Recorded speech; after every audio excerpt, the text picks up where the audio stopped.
गावाबाहेर वडाच्या झाडाखाली गौतम बुद्ध बसले होते. त्यांच्या भोवती ग्रामीण भागातील लोक जमले होते.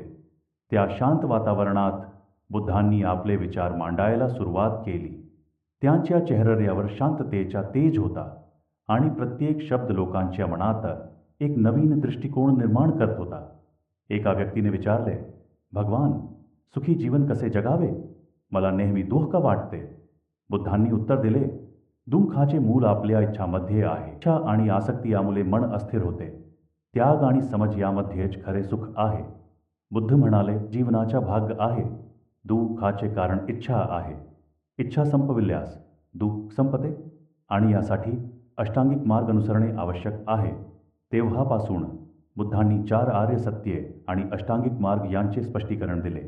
बुद्धांनी सांगितले, अष्टांगिक मार्गामध्ये सम्यक दृष्टी, सम्यक संकल्प, सम्यक वाणी, सम्यक कर्म, सम्यक आजीविका, सम्यक प्रयास, सम्यक स्मृती आणि सम्यक समाधी यांचा समावेश आहे.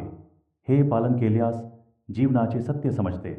एक तरुण साधक म्हणाला, भगवान, मी तुमच्या शिकवणीचा अभ्यास केला आणि त्यानुसार जीवन जगण्याचा प्रयत्न केला.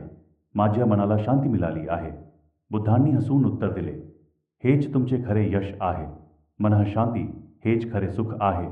बुद्ध म्हणाले, तुमच्या आतच तुमचे सुख आणि या हक्क आहे. बाहेरच्या गोष्टींमध्ये त्यांचा शोध घेऊ नका. विचार आणि योग्य कर्मांनी जीवन सुशोभित करा. लोकांनी बुद्धांना वंदन केले आणि त्यांच्या शिकवणींचा स्वीकार केला.